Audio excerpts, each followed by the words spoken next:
अस्सलाम वालेकुम my YouTube family, सब लोग कैसे हैं। आई होप बिल्कुल ठीक ठाक होंगे और खुश होंगे। तो बनाने लगे हैं फ्रूट केक। और फ्रूट केक बनाने के लिए 2 फुल एग लिए हैं, 1 कप फुल भर के ऑयल का, 2 कप मैदा और 2 कप चीनी पिसी हुई, बारीक पिसी हुई, और 1 कप फुल भरा हुआ दूध का लिया है। तो यहाँ पर 1-1 कप चीनी और मैदे के रखे हैं, 1-1 कप इतने ही 1-1 कप में और ले लूँगी। बेकिंग पाउडर और वनीला एसेंस लिया है, साथ में एक नॉन स्टिक पैन लिया है, इस पर बटर पेपर लगा दिया है। उसके बाद टूटी फ्रूटी ली है और अखरोट नट्स लिए हैं, जो भी आपके पास अवेलेबल हैं आप वो डाल लें। वैक्स पेपर ये वाला यूज़ किया है। और ये सारे इसके इंग्रेडिएंट्स हैं। और उसके बाद ओवन जो हमने बनाया है वो है एक पतीली देगची लेकर कोई भी, और उसके अंदर स्टैंड रखें और उसको मीडियम फ्लेम उसका करके और उसके ऊपर रख दें ढक्कन, और इसके ऊपर कोई वेट लगा दें, कोई भी भारी सी चीज़ इसके ऊपर रख दें, जो जिसमें चटनी बनाते हैं वो रख दें, या कोई भी चीज़ रख दें, या ईंट रख दें। तो उसके बाद जो है इसको 10 से 15 मिनट तक इसको प्री हीट होने दें और हम बनाते हैं अपना मिक्सचर।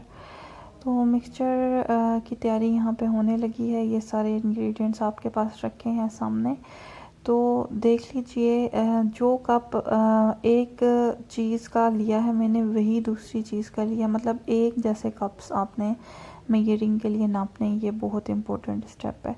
तो मैदा जो है वो 2 कप भर के, यही वाला दूसरा कप भी जाएगा, कोई और साइज़ यूज़ नहीं करना, फिर एक जैसे सब कप होने चाहिए, ठीक है जी। तो 1 कप चीनी मैंने डाला है और 1 कप मैदा डाला है, और इसी तरह से 1 कप चीनी और 1 कप मैदा और मज़ीद इसमें डाल दूँगी, ठीक है। यानी 2 कप मैदा और 2 कप चीनी।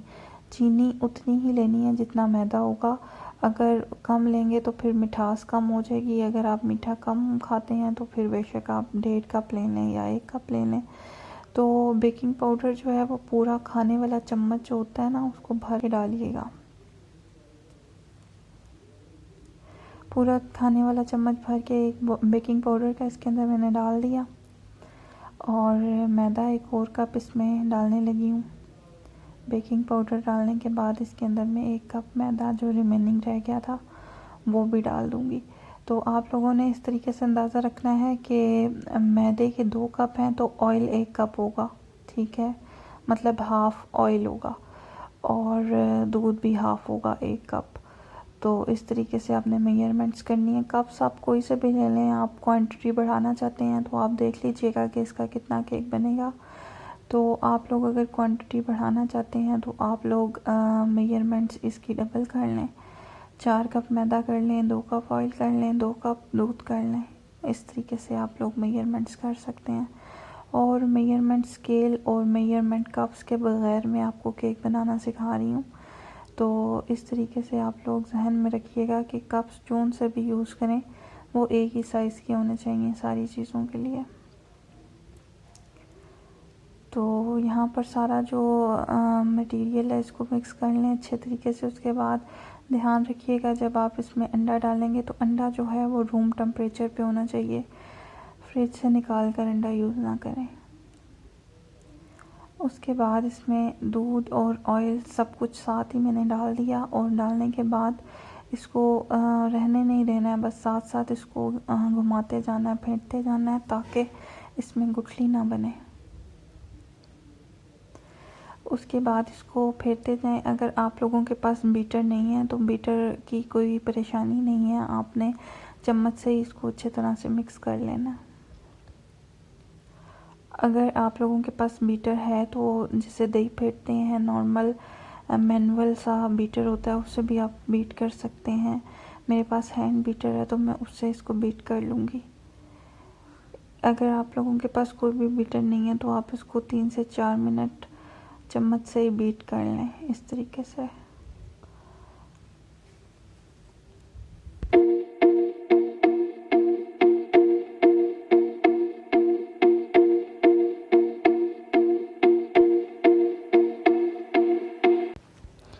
उसके बाद लास्ट पे वनीला एसेंस का भी 1 चम्मच खाने वाला फुल भर कर मैंने इसमें डाल दिया। वनीला एसेंस डालना बहुत ज़रूरी है क्योंकि अंडे की जो स्मेल होती है वो उसको ये दूर करता है, और जो केक का अरोमा आता है, खुशबू आती है, वो भी अच्छी सी इसी से आएगी। उसके बाद इसको मैंने चम्मच से ही अच्छी तरह से हिला लिया। इसमें कोई लम्स, कोई गुठलियाँ कुछ भी नहीं बना क्योंकि मैंने इसको साथ साथ घुमा दिया, साथ साथ फेर दिया था। तो अगर आप इसको छोड़ देंगे बीच में तो वो उसमें लम्स बनने के ख़तरा होता है। उसके बाद इसको मैं बीटर से 3 से 4 मिनट बीट कर लूँगी और उसके बाद इसको फाइनल पैन में डालेंगे।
पैन पर बटर पेपर लगा दिया था मैंने पहले, और अगर आपके पास पैन नॉन स्टिक नहीं है तो आप बर्फ़ जमाने वाला कटोरा या कोला या कोई भी छोटा बर्तन, देगची, कोई भी ऐसी छोटी चीज़ ले सकते हैं जिसमें आपका केक इजीली बन जाए। सिल्वर का हो जाए, स्टील का हो जाए, लोहे का हो जाए, कोई भी बर्तन हो जाए, कोई मसला नहीं है।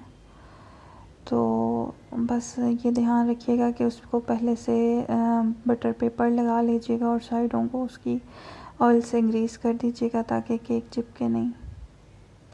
इस तरीके से पहले मैंने टूटी फ्रूटी और नट्स पेपर पर डाल दिए हैं ताकि जो फ्रंट उसका ऊपर वाला हिस्सा होगा ना, टॉप केक का, उस पर इसकी डेकोरेशन अच्छी सी आ जाएगी।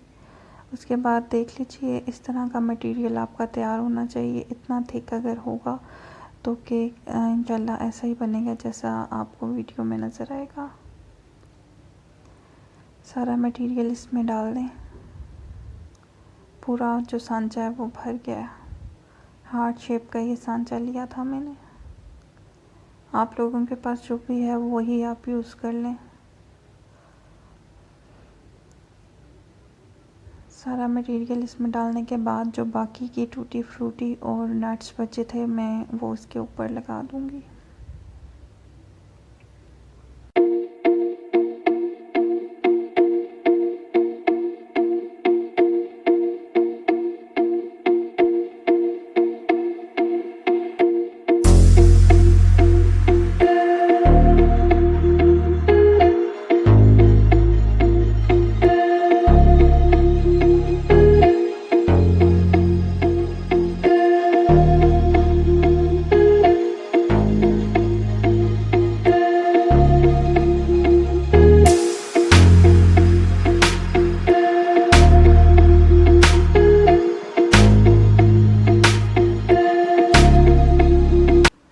मटेरियल पैन में डालने के बाद इसको 2-3 बार ऐसे ऐसे टैप कर लें ताकि इसमें कोई खला या बीच में कोई स्पेस बाकी ना रहे और हर तरफ केक का जो मटेरियल है वो अच्छी तरह से फिक्स हो जाए।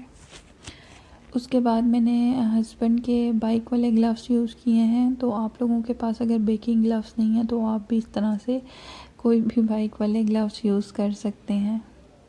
चीज़ों को आसान आप ख़ुद ही बनाते हैं और मुश्किल भी आप लोग ख़ुद ही बनाते हैं, तो हम लोगों को चाहिए कि चीज़ों को आसान बना लें।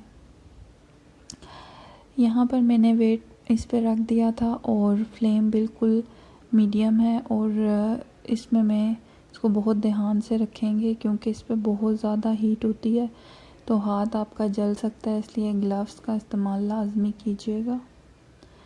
इस पर ढक्कन ढक कर मैंने इस पर वेट डाल दिया। उसके बाद अगर मैंने इसको अंगीठी पे रखा हुआ है, अगर आपके पास भी कुकिंग रेंज या कोई भी इस तरह का चूल्हा है, जैसे कि मेरे पास भी मौजूद है इस तरह का, तो इस पर रखने के लिए इस पर पहले तवा रख लीजिएगा ताकि बराबर हीट पहुँचे। यहाँ पर 40 मिनट्स हो चुके थे, तो मैं अब इसको ओपन करके देखती हूँ कि ये किस तरह से बना है। बहुत ध्यान से इसको खोलिएगा, हीट बहुत ज़्यादा होती है तो ग्लव्स यूज़ कर लीजिएगा। केक जो है वो रेडी हो चुका है, बिल्कुल फ्लफ़ी हो चुका है, ऊपर तक राइज़ हो चुका है। आप देख सकते हैं इसको बिल्कुल बन चुका है ये। आप इसको 20 से 25 मिनट के दरमियान में भी एक बार खोल के देख लीजिएगा। आँच मैंने बिल्कुल चावलों वाली दम वाली रखी थी, जो हम चावल के दम के लिए रखते हैं, वही वाली आँच मैंने इस पे रखी थी। केक को एकदम से डिश आउट मत कीजिएगा, नहीं तो केक टूट जाएगा। केक बहुत सॉफ्ट है इसलिए वो गर्म होता है, तो गरम गरम जब हम डालते हैं डिश में तो वो टूट सकता है। इसको 10 मिनट दें, ये थोड़ा ठंडा हो जाएगा, उसके बाद ही डिश आउट कीजिएगा। देख लीजिए बिल्कुल फ्लफ़ी केक बना है, कहीं से भी ये ख़राब नहीं हुआ, बिल्कुल अच्छे से राइज़ हो गया है, डबल हो गया है।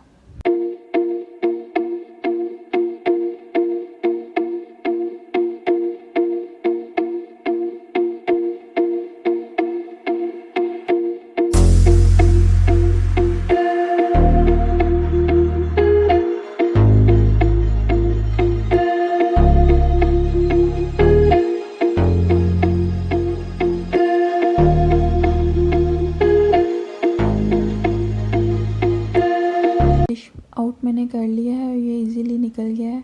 तो देखिए फिंगर जितना ये राइज़ हो चुका है और बिल्कुल सॉफ्ट और फ्लफ़ी है ये। इसका बटर पेपर मैंने अभी रिमूव नहीं किया, उसको रिमूव बहुत ही ध्यान से कीजिएगा। बहुत खूबसूरत केक बना है, बहुत प्यारा कलर आया है इसका, देख सकते हैं आप लोग।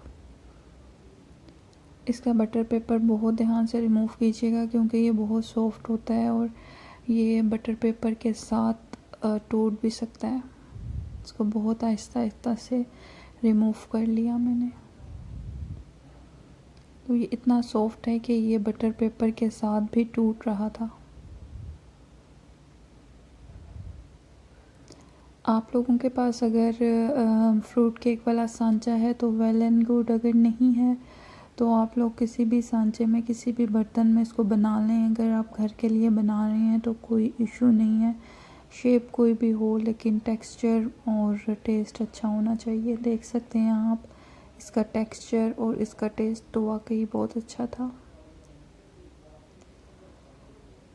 तो बहुत सॉफ्ट बना था ये और फूल गया है। जो लोग कहते हैं कि हम लोग अंडे डालते हैं इसमें, केक में बेकिंग पाउडर डालते हैं, सब कुछ डालते हैं, फिर भी केक जो है वो फूलता नहीं है, सॉफ्ट नहीं होता। तो देख लीजिए आप कितना सॉफ्ट और कितना ही फ्लफ़ी स्पंजी सा केक बना है ये। इसको कट करके मैं आप लोगों को दिखा देती हूँ। कट करके देख लीजिए कितना ये राइज़ हुआ है और कितना सॉफ्ट है ये कि ये छुरी से भी जो है वो टूटने का ख़तरा होता है। ध्यान से काटिए, ये देखिए बहुत अच्छा केक बनता है ये। घर में ज़रूर रेसिपी ट्राई कीजिएगा। अगर आपके घर में बच्चे हैं तो उनको बनाकर ये वाला केक खिलाइए। कप केक्स उनको छुड़वा दीजिए, क्योंकि घर में बनता है तो बहुत ही सॉफ्ट, बहुत ही अच्छा, बहुत ही फ्रेश होता है और साफ़ सुथरा होता है। बहुत रीज़नेबल बन जाता है ये, बहुत सस्ता पड़ता है। देखिए कितना सॉफ्ट है। टूटी फ्रूटीज़ मैंने आपको पिछली वीडियोस में बताया था कि कहाँ से लाई थी मैं, वो देख लीजिएगा।